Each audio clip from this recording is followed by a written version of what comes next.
Today we're going to take just a few minutes and talk about canceling. Now we know there's a cancel culture in America right now. It's a buzzword. Politicians are being canceled. People who are trying to share their views are being canceled. Christians are being canceled. Well, it is true. There is some persecution out there. But it's not exactly what I'm talking about. I want to talk about the canceling of true Christianity and where it's going to come from. And it's not from where you think. You see today in the darkness that's out there where women rule over us and children oppress us. Just lifting up the 10 Commandments is going to get you some pushback. But that's not really where it's going to come from. You see, it's going to come from the compromising church. That's who's going to cancel. That's who's going to persecute true Christians. You know, I lived over in England for many years and ministered in Europe.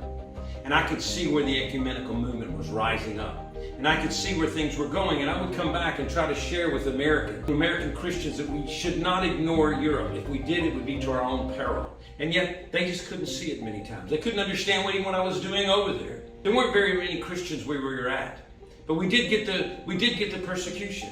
And it did come somewhat from the world. But interestingly enough, it wasn't so much the sleepy denominations. Many times it was the so-called Christians, Spirit-filled Christians, who were canceling us the most, who were persecuting us the most. You're not going to really just be persecuted for what you believe or what you stand for. That's what's going on this level socially and morally and politically. But on a spiritual level, you're always going to be persecuted for life. When the life of Jesus really stands up, then you're really going to see the devil really get angry. This rises more and more in the nation we're in. And as God wants to shine His light, the lines will be drawn clear. We'll really see who's really following Jesus.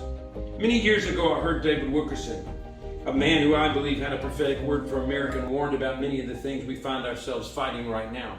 But in one of his messages, he was saying, listen, there's a day coming where they're going to say, it's just Jesus. It's just Jesus. And when he said this, at first I was somewhat confused. But as he carried on, I realized what he was saying. What he was saying was, there'll come a day where he'll say, it doesn't matter what we really believe. It doesn't matter about holiness. It doesn't matter about doctrine. It doesn't matter about these things. Just Jesus. Just so we talk about Jesus. We sing about Jesus. We wear bracelets with Jesus. Just so we do all that. It's all okay. It's a lie. It's a lie. And I'm telling you, the Christian canceling culture is going to come from the so-called churches that are aligned with the world. The so-called churches that really don't embrace the cross. The so-called churches that really don't press in with Jesus. The so-called churches that are involved more with numbers and names and budgets and bands and programs. Don't be surprised.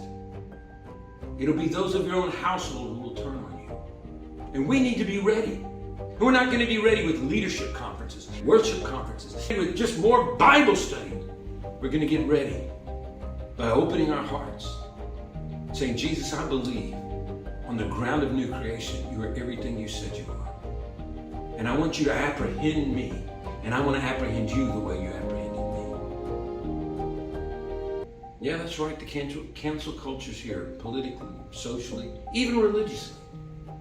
But there's a cancel culture that's coming to the church, and it's going to come from the so-called Christians in the ecumenical movement. There's more at the Well, HOU. And if you're really hungry, you can go there and listen to full messages. God bless.